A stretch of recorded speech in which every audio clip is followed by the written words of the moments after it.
banna afuuka mujasi munene naye akabanga yabadde amuzaala nanti lode olusajja n'abanja lulimba swali pekedo na muombe Mungu swali wachaniomba na siku moja atalijibu.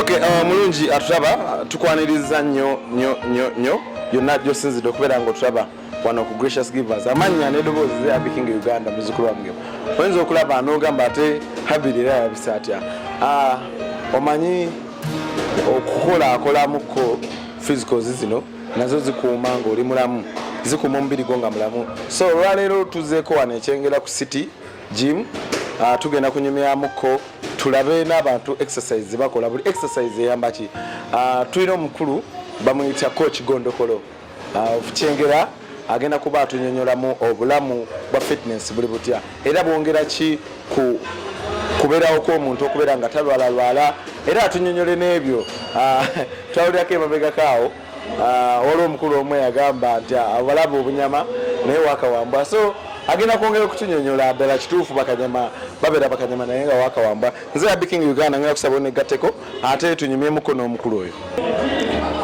Okay, nga bwe nkutegeezezza wano wentuse yeno gym nga bw'ogirengera era si kirungi nnyo okuyingira mu maka g'omuntu nga tokonkonye so ngenda sooka mpite omukulu wano ajje ambuuzeeko ababuuzeeko abeeyanjulire ate atulambuzeemu ne gym nga bwe nkutegeezezza omukulu ono bamuyita coach Gondokolo of Kyengera so agenda kuba atubuuzaako atunyonyole omukulu siyingidde jangu onnyanirize bulungi sebo ogamute mukulu ndi bulungi mugana abatulaba nze coach Gondokolo Bamuda straight away from Kyengera Central man. Okay, omukulu ono gwolengera yatambuza fitness baba jangu ekyo jangu ekyo kakati omukulu ono gwolengera yatambuza embeera nga bwogenda okubeera ng'ogiraba munda mu gym muno ndi ne quills ku kamera naye nga kiri kitya embeera nga bwogiraba tuli wano abantu twasalawo tubeere nga twagala abantu babeere nga balamu twasalawo tubaleetere bizinensi eno ate newankubadde nti bizinensi so nabo babeere nga balamu ng'abantu kubanga abantu bangi basiba amaofisi nga batudde basiba amamotoka nga bavuga agenda okudda waka yebaka bwe basi so nekimuleetera obuzibu okulwala puresha ebirwadde ng'ebyo nga okitegedde bulungi so kati kirasi nga bw'ogiraba ate leero wojjidde nga tulina kirasi nyingi tulina aerobics so kati tugenda mu workouts za aerobics so nga ne physical fitness esebo basalawo abantu tubawe ekisinga kubanga mu nsi muno ekisinga buba bulamu bantu bangi balwala nga tebamanyi lwaki bakola ki lwaki balwala so mu kusalawo okuleetera abantu service twasalawo tukole ekifo kino kiri well organized nga bw'okiraba tugatta abaami n'abakyala tugatta bannabyamizannyo abato n'abakadde so mu mbeera eyo ne tusalawo tuweereze abantu baffe babeere nga bakuuma obulamu so n'okubeera ng'ate banyirira ndaba gym erimu abantu bangi nnyo ebisale tebiri waggulu nnyo ebisale engeri gye nkugambye nti twasalawo okutuusa ku bantu baffe eyeesobola n'oyo ateesobola tubeere nga tubawa service babeere nga balamu so twasalawo omuntu ojja ne tukukwata mu mbeera gy'ojjiddemu oba oli wa boda oba oli mutono oba oli w'amatooke oba oli wa katale abantu bonna embeera gy'ojjiramu tudiringa naawe ate mu mbeera ennungi kubanga twasalawo kuyamba abantu baffe wonna okitegedde bulungi kale ekyo kirungi nnyo kakati gwatulaba ku Gracious Givers gym eno nga bw'ogirengera eri well organized abantu bo bangi nnyo nga bw'obalengera aba aerobics abalaba bali bakuba nsambagere abalaba bali bali ku byuma bakola bunyama obunyama buno tebwaffectinga mubiri kuba twawulako emabega kaawo omusajja ng'agamba obalaba okukola bunyama naye waaka wali nga wambwa kiri kitya sooka tutangaze mu nsonga eyo kituufu omuntu omu oyinza okuleetaawo ekirowoozo ekigamba nti buli muntu wabeera n'omubiri omunene oba abantu ennaku zo be bayita bakanyama nti babeera si bantu oba oli awo edda bakanyama babalabanga ng'abantu abatali ba mugaso eri eggwanga naye kusawayayo bwe tweyogerera abantu abo balina omubiri ate baba n'empisa ate kiba kyakulabirako kwegamba wano mu bufunze gym ng'ovudde ogamba nti abantu bakola omubiri naye tuyigiriza n'empisa kubanga omuntu ova wano ng'okooye oba okoze mubiri oba obadde boxa ng'okooye oddayo okooye webaka buki webasi so tuyigiriza empisa omuntu yenna munnabyamizannyo gwe bayita munnabyamizannyo yakyasinza okuba n'empisa kale omukulu ono naye kamubuuzeeko then twagala otulambuzeemuko omugimu omukulu kyasinye okulaba nange munange yogamba otya bana mbalamusiza mujebale nnyo mujebalire ddala amanya go nze Haji Jamada Semanda ajamada ng'onyirira anti nyinamu ettooke bokusedi ogenda kufuna nyinamu ekyokulaba naye mujja mukole jimu otugana manya Haji Jamada Semanda nkulaba n'ebintu bino byawasaba oli boxer no self defense kikyamu nnyo muko okubeera muno $1,000 mwena ajja nagamba teeka wano n'omuwerawo poliisi ejja kukuuma naye nga gwe kennyini okusooka okuba olina okukuuma kati beera muwezira zino no mugambe mukozi oyagala kati ozitwala kubirawo neso sigamba look like this kale nkwaniriza nnyo gwatulaba ngenda kuba nkutambuzaamuko olabe embeera nga bwetambula abantu balaba nga wena kunyinyodde class eri ya aerobics fitness bo batandise tulaba bano ndowooza be bansambagere nga watunyonyodde omukulu Jamada bano be ba self defense tulengera eri bakanyama nabo bagezaako okuteekako ennyama yabwe kale negataako tuyingire ate quiz abeere nga alambulira wamu naffe tovaako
9, 1 to go. 1 to go.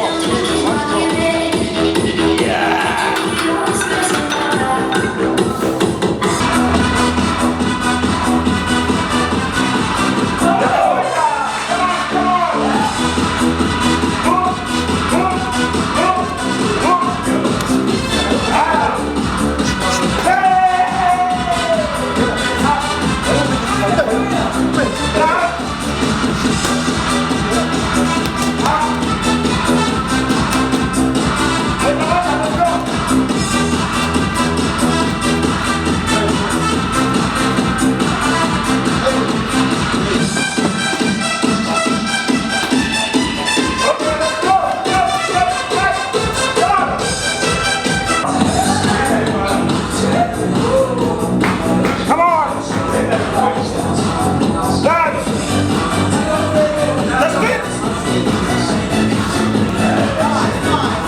Double. Okay. 1, 2. 1, 2. 1, 2. Good. 1, 2. Double. 1. Keep looking. 1, 2. Yeah.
'Okay' embeera nga bw'ogirabye katuyondooza okalaba tubadde mu aerobics wano n'abakyala bano boolengera bengenda okubuuzaako katonotono buli omu omulabe abakyala ndowooza abaami bagenza okulaba nga abakyala bano fitness tekyali nyingi nnyo so basazeewo okukuuma omubiri kale kambuuzeeko omubali wabbu kambuuzeeko mukyala ono aba badduse sirabako n'omu kale nyabo kyebali kuuma mubiri ngezaako soko tubuuzeeko tubuli amanyago mbalamusiza mwenna amanya gange Flavia. Yes. Ki ekikuleetedde okukola exercise? Omwami yagambye nti ate enkoye kiri kitya? Kiri nina bebi wa myezi 6 omubiri nina oguza mu shape. Yaguza nga badwala. Ekyo kirungi nnyo. Kambuzire ku mukyalo oli. Speed. Ogamba otya mukwano? Kigamba so. Kale so. Nebwe siraba nsonga lwaki otusala weight kiki? Maintaining size yange. Ka size okwagala awo. Kenjaga. Manyaga. Nakirabira hajala. Nakirabira hajala. Tebali kukola fitness. Amina. Kale. Kambuzire ku ono. Hello. Wanji. Ogamba otya? Tewali. Webale kukuuma mubiri. Webale kusiima. Kati gwe kiki osala okola fitness oba? Njagala Fit. Ki ekyakuledde okwagala okubeera? Njagala nja. Boyfriend ya complaining. Nedda. Kale kambuzire ku mukyalo ono. Ogendooza embeera ogiraba ono ye yeetagira ddala okusala weight naye jangu ono ye yeetagira ddala okusala weight kale bali bo balabi abamu bo embeera zaabwe omwana ngatambuza kamera bagisaba kale amanyaga Nze Bushra Kakoza. Jibali. Kale sebonali. Ki ekyakuledde okugamba weight eno kandikendeezeeko? Njagala kola figa. Naye mwena tewali agamba nti omusajja yakomplaining. Nze yayagadde. Figa ndaba ogiyina. Njina yagala ku maintaininga nsale okukulu. N'okwewuka. So nga ki? Njagala kubeera fit mbeere nga ndabika bulungi nga nyambala engoye n'ennyuma kuba nakula bulungi. Otusha wakula bulungi.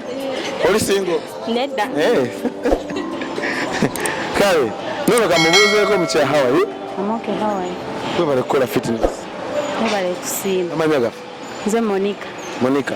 Tolina byakika? Ndina. Gwana? Nakuya Monica. Weddira ki? Tambulamu ng'omuganda. Lwaki wayagadde osala weight? Njagala kubeera fit. Oyabeera fit. Mwatandika kukuba samaaki kirwaki buli mwana ngamba kubeera fit? Nsonga ki? Just twagala kuuma mibiri nga giri fit obeere ng'olabika bulungi. Wakabeera exercise ebbanga ki? Weeks 2. Weeks 2. Watandika olina kilomeka? 7. Ate olina meka? 62. Kale abala beekwese jangu ono jankale tusembere ono mukyala gyebaeko amanya gafa Anita Mama Alexa. Anita sitegedde naye tugenderaawo nkulaba okooye. How do you feel? Good and relieved. You're relieved? Yeah. How does it feel buli womala okola exercise nendayo waka n'owummula omubiri gubeera gutya from way back then nga tunatandika kola exercise ne kati how does it feel? It has been a lifestyle for me, but I have taken a short holiday. So I was like, it's a lifestyle, I have to continue with this to be healthy. Why do you keep working out? To be healthy, that's my one role. Are you not healthy? We are, but what we eat, what we are exposed with, but when we come here and then we do some sweating, this excessive sweating is healthy to our body and the mind. Okay, kale omukyala yo omuwulidde engeri gyanyonyoddemu kale katambule mpola mpola aye tugendeko mu baana abasajja boolabye bakuba ensambagere nabo batubuulire ensonga lwaki babadde bawaking out naye atandika n'omusajja ono ye serebu mumumanyi kansoke mubuuzeeko atoyanjulira abasinga mumulabe mu vidiyo z'abayimbi bangi abayimbi bamuweeweeta aye bamusitulawo abazinira kale kyamukisa mulungi naye musanze wano sigenda mwanjula kuba nze mumanyi naye mmwe mubyo mulaba naye kababuuzeeko mukulu nsanze nnyo okulaba ali mu kamera nange okusanga boozi ng'onyirira mukama ye bali kusiima abantu bali kusiima abakyala be bakwana oba kati gwakwana nzakwana naye ndi singo oli ki singo bana yali singo era oba oli oyo mukyala we ng'obadde omanyi bambi ye amazima agoogedde ali singo onoonya asinoonya kale fitness eno gikoledde ebbanga ki? Sibanga dene nnyo myaka ng'esatu. Before nga tonatandika kukola exercise ne kati embeera owulira otya? Nze okusooka sewulira bubi kuba emirimu gye nkola giringa gifaanagana okubeera nga ndi mu fitness. Okola mirimu ki? Ndi dancer, ndi choreographer, training ebikonde, training ebyuma, buli kimu. Obukimizi bukimu kinako idea. Ku City Gym wano tukusanze. Omanyi omuntu abeera motivated n'agamba nti abeera n'ensonga lwaki yajja mu gym zonna n'olondawo gym eno nsonga ki? Nali wakaawo ne baŋŋamba waliwo coach bamuyita Coach Gondokolo wano ku City Gym, ye head coach wa wano nga atraininga bulungi ate nga muntu mulungi nnyo, muntu w'abantu. Ne mugamba nange njala kutrainingamu ku bikonde kunyongeramu ku art. Nengamba jangu ennyumba nzigule nankwatako nanyongeramu ku skills nga omanyiira. Ebisale byali bitya? Like ebisale biri tuteesa si bisale bya bei bibiri negotiable. Musobola okujja abantu ne bakola ki ne mwogera bulungi n'abanyonyola ssente zakola ki zasobola okubafunira biki. Kale abakulaba basiibule ate obuddemu beyanjulira amanya gange nze Ali Trojans, amamu mumpita dancer, video vixen, choreographer ya buli kimu. Nina ekibiina dance group bagita Trojans Dance Crew. Musogisanga ku Facebook, Instagram ne Twitter. Bayite bajja ku City Gym mwena abali eyo abalina embuto ennene abagala shaping Westlines. The door is open, you're all welcome. City Gym Chengera, Sandy House, level 4. Thank you, you're welcome. Love you, one love. Ndozo mulabe ye ebintu bibyo era amaliza na bukiisi kale gwa etaze abasajja baba wano kasuke mbuze ku basajja bano. Omusajja yimuka kamuze ku champion ono. Musajja ono namulabye dda musajja mutonotono naye ali aggressive nnyo, musajja muzibu nnyo. Ogamba tekuli Jetumze amanyaga Manyanze Kenneth naye mpita Pacman. Yeah, Pacman of Uganda. Ozanya boxing? Nzanya boxing 55 kg. Yebera bantam. Okay. Bantam weight. Ozanyira mu team ki? Nze ndi wa TMT Joshua kwana akadabuzi. Wakakomawa? Yeah. Nene uli musajja mulungi nnyo. Nakomera mu gym yaffe yekyengera. Olw'ensonga ezitali zimu na zimu. Nsonga ki yasinza okukomyawo n'ogamba ko training? Coach wange Gondokolo.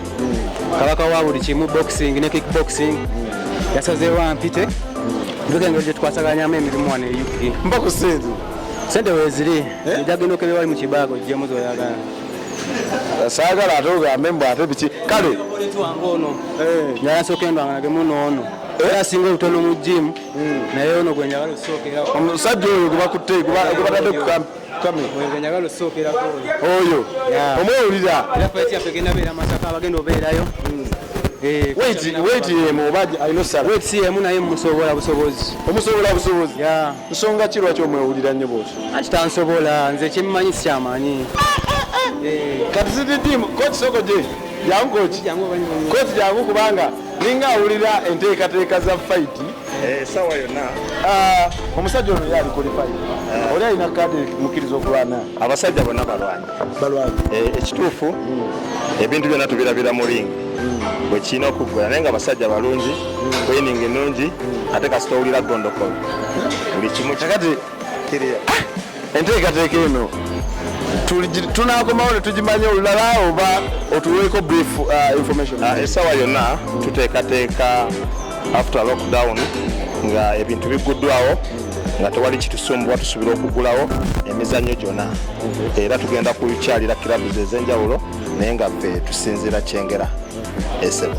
Kale akusimbula abakulaba abatulaba mwenna tubaniriza mu gyimu yaffe buli kimu kikolebwa abakyala mujje musale embuto ate sina mbuto zokka just nteeza obulamu bwammwe mubitegeera kale leke kwetuulirira awo mwenna kale oyabadde Pacman ye bwati bwakoze tugendeko eno mu bakulu bano bakanyama tandikira kanandikira omukulu ono jangu kanandikira everything ono ndoza omubiri okulaba omubiri guno okoledde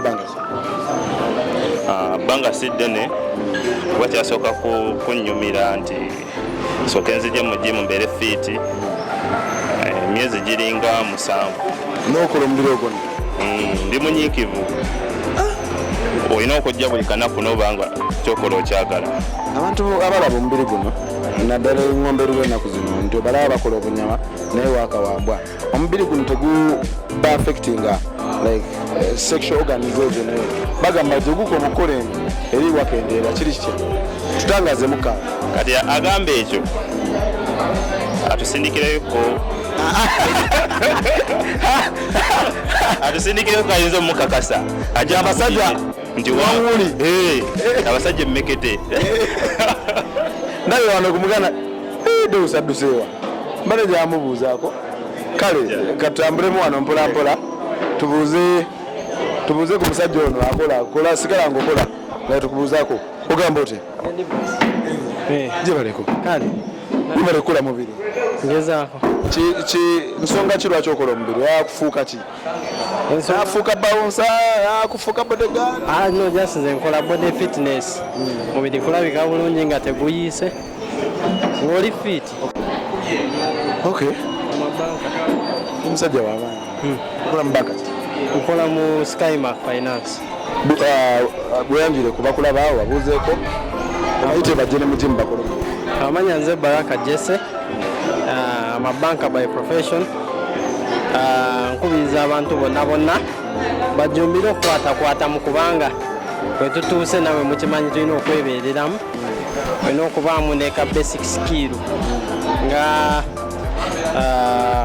ng'omubiri kale guli fit kale oyo mwede Baraka Jesse ye bwati bwagambye okay anze habikingi Uganda muzukulu wa Mugema wano wendi ngenda kuba ngenda kikola ntandike nono kanandike nono nsembeyo noli kale omukulu wandiseba ogamba otya ndi bulungi seba kubalikola mubiri mpolampola tugezaako byange koledde ebbanga ki mubiri guno myezi nga 8 oba oli serious myezi nga 8 oba osobola gusobola okufuuka olina okuba nga olya na bulungi ssebo kola omubiri ng'ate olya bulungi omuntu okola omubiri ne kufaana ng'ogugwa alina kulya mmere ebiseera ebisinga olina kulya ebyokulya nga birimu proteins ebyokulya kugamba birimu abasirikale abazimba omubiri si kumala gakatankira buli kyosanze oba olina okulaba kookiwa kati ffe nga wano ku stage mu Kyengera tulina kookiwa ffe muyita Bondokolo oyo agezaako nnyo okutugaidenga mu biki bye tuba tukola kuba bw'okola omubiri nga guno tolina kuba ng'olya buli kika kyemmere osobola okulya emmere neetazimba mubiri ate neegukaza bukaza olwekyo gy'okoma okukola ennyo oba olina okulya ebyokulya nga birungi so twebuuza ku kooki baffe wano Bondokolo ku stage mu Kyengera naaba nga atubulya ekyokukola yesebo challenges kize musanga nga buli muntu wakulaba n'omubiri ogwo bizibu ki ebisinga osanga ebizibu byandibaddewo naye ekintu kino okusooka baali bakizimba nti abantu abakola omubiri balinga babbi naye si bwe kiri omubiri twakizudde nti ate exercise eyambako okulongoosa omubiri gamba ngaabo abalina endwadde z'emitima abalina pressure bisukaali singa oba okola exercise kikuyambako nnyo okulaba nga endwadde ezitukola ki toba nazo naye bano ababisooka baalinamu emize emibi nga bwe kyali mu bayimbi nti omudongo yalinga muntu atalina mugezi naye kakati wolaba Diamond Platinum bwolaba omudongo kati omudongo yesimbewo okuba president era kakati abadongo ebeesimbye okuba president so n'olwekyo ebintu bikyuse tuve mu ndowooza gye twali tulowoolezaamu nti abakola ebyuma bebabwana abasajja abasitula ebyuma tulina ssente emmotoka zaffe tuzipaakinze mu paakingi ate tulina emirimu tukeera ne tukola okola buli muki nze ndi musawo ndi musawo ate musawo profession yes ate nga nyina n'amataka g'ensuubula nyina estate kwegamba tuli mu estate development manyi nkola inspirational stories nja kufuna contact yo nkukyazeemuko obuyongeremu kutangaza obibalansinga otya njagala nnyo omuntu alaba program zange zino alabe ebintu ebyo waliwo abantu abakola byokola naye ng'oli mu kibawa challenge ey'amaanyi nnyo so ka briefly nja mutangazemu ekyo kibalansinga otya nojja nowakinga out oli musawo osobola obutaka okikola otya olunaku lubeeramu essaawa 12 singa otuula wansi n'okola time table osobola okugamba nti ku mulimu nkeerayo ssaawa mmeka nti ku mulimu nkeerayo ssaawa 3 mba nyina nga mba ntuuse ku mulimu gw'ekisawo kakati ffe ebyaffe ebisawo tokola ebyobusawo tokola wiiki yonna nti ogimaleko ng'okola osobola okugamba ne ku mulimu n'ogamba nti anze nja kukola nga ennaku zange mmeka 3 katugeze okuva Monday mpaka Wednesday n'ogamba Thursday Friday ezo nja kubeerangako mu mata kati n'ogamba nti oba Saturday ne Sunday ezo ennaku kambeerenga mu gyimu n'okibalansinga bw'oti ate n'onyumirwa yesebo kale sebula kuba batulaba mbagaliza obulamu obulungi era mbakubiriza abanyabo ne baseba abali eyo ng'embuto zibagezeeko emibiri gibagezeeko mwambala temukyanyuma kintu kimu kyokka amagezi gembawa kujja mu jimu muleme kwekatankira bidagala bya habu ne habu bwasukka obungi ennyo omubiri talina kyagenda kukolera exercise eno kintu kikulu nnyo nolwekyo abantu abalinga mu bitundu bino ebyobusegana Teete Kyengera Nsangi Nabbingo Kitemu Namagoma Mpigi ne Mayane Katende basobola okubanga bajja ku stage mu Ekyengera basobola okulaba Coach Bondokolo n'ababuulira kwezi endwadde ezibaluma ng'abantu abaluma mu binywa abaluma kati nze najja nnuma omugongo naye ebbanga lye mbadde mu stage mu Kyengera omugongo gwawonera ddala okuluma mu kifuba abantu ng'olina ebinsimbi esimye mu lubute naye n'endwadde ezo naye bwe najja wano ebintu ebyo byawona nga sinywedde wadde eddagala so okuyitamu exercise banyabo ne bassebo mbagamba kimu nti obulamu busobola okudda engulu ebyo nabyogedde kamalize omukulu olwo then tumalize nga tusagamba otya ndi bulungi amanya bamwesi ya lugati kano koliko kakola ki kano kakola kifuba kakola chest nobanga bw'oyambala essaati olabika bulungi ng'olabika okuba gentleman okola emirimu nina mingi nsuubula nsomesa era ndi mubuulizi wa njiri oli ku nsumba ndi muweereza wa Mukama oweereza mu kanisa mu Kyengera Miracle Center kukyalireko nsanyusa okukula wonna w'oyagalira yeso tuluza ajja tuwayo ka transport mukyalireko mukulu okay kiki ekyakuleetera okujja trainingiremu nawe ekyandeetera okujja okutrainingamu gy'emirimu gyenkola emirimu gyenkola gyakutuula nnyo kati nga neetaaga akadda ak'okukolamu exercise kyekyandeetera okujja okutraininga n'okutwala obudde kubanga bw'ojja mu gym muno ofuna emikwano emipya ofuna contacts nyingi yes ate n'ofuna n'abantu kati emirimu gyenkola egimu gyetaaga abantu bangi naddala ng'okubuulira enjiri abavubuka abakola emibiri bano beetaaga okutegeera ekigambo kya Katonda kati mba neetaaga okujja nembabeeramu nenkola bye bakola ate nga bwenfunamu ate nga bwentwala mu maaso ekigambo kya Katonda omanye omulembe gwaffe guno ogw'abavubuka gwagala nnyo ekigambo kya Katonda okusinga ekintu ekirala kyonna sibula kwogula mbaagala nnyo era njagala channel yaffe eno okusingira ddala yabalokole nno bagita gracious givers tukola charity stories motivation inspiration ne stories community we reach out to the community netwogera so abantu nga mmwe olumu tutuula netunyumyamuko n'ogezaako okubuulirako tukuwa opportunity n'obuuza ku bantu ebintu ng'ebyo so omukulu ng'oli abadde Jasper omukulu Case ya abantu nga mmwe tubetaagira kuba muli bavubuka so ate abavubuka bangi nyo bakwata amakubo amalala so olumu kitukolera nnyo tubatuukako ayo nemunyumyamuko naffe so njabawo opportunity tujja kukola program tubatuukeko ate mwongere okutangaza abantu kubanga ebyokwogera mwina bingi ate leero tuli mbadde njagala bakakasa nti ebintu bino ababibeeramu si bantu bayaaye kati nza kugamba nyina diguli mu chemistry nga nagifunira Kyambogo University diguli mu chemistry kiba nagambye ndi musawo n'olwekyo wano wali abantu ab'obuvunaanyizibwa abavubuka bannange bino ebintu by'abantu b'obuvunaanyizibwa si byabayaaye nga mbadde mukirowooza bintu byabasomyeko bintu byabategeera kugamba ebintu ebitwala ensi mu maaso nja kufuna time tutuule tufune venue tutuule so no bashaza babiri watu wali bizibu kina kusiya netuwa ya muko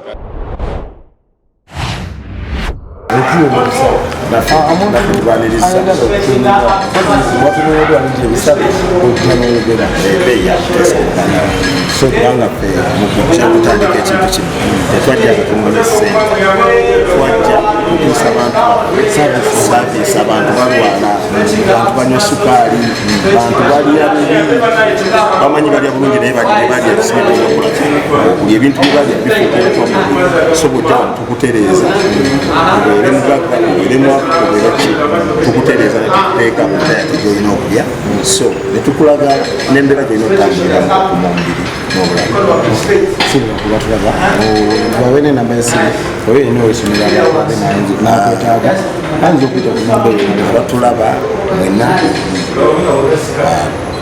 eyita state gym Kyengera omanya n'emboozi zekyerine hakimu naye nga erinnya erivuga yes ndi musajja nkudde mu training ndi musajja professional kyenkola kimazeemu emyaka gisobola 15 kitegeeza kyenkola kirina experience so muobo lyeyo tulina academy ya kickboxing wamu ne boxing oyinza okuba olina omwana wo atandike omuzanyo ekyo door is open so yamuleete atwegatteko tusobole okubeera nga tumuzimba kubanga abasajja amagajja tebina kye bamanyi naye nzekamu akwogera nze mbezimbe tosanga olaba kwezitegedde bulungi so wali eyatulaba olina ssomero mulina kirabu mulina ekibiina netemulibiti mulina banka ebintu ngaebyo kikola abantu abasoba mubaka musobola okwekolamu omulimu mufuna ku ssimu zange netubeera nga tuconnectinga enamba y'essimu eri 055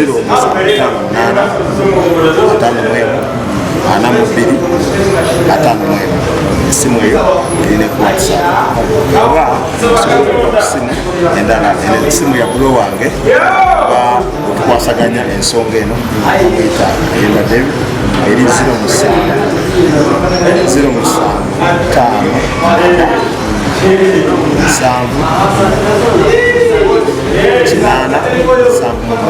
so enamba eyo ereta Ayemba David era naye eri WhatsApp tusobola okubeera nga tukwatagana wali eyo atulabe nga wetaaga savisi so ekya ssente si kikulu ekikulu kyakusooka kukola ekyowetaaga kubanga fetwewayo kubaweereza naye nga tutunudde ku kya ssente naye nga toyanza baganda bange promotion number 1 in Africa kyakabe nnyo ne muganda afe abadde ku kamera mwebala omulimu ogwo quiz kyakabi salute big up kale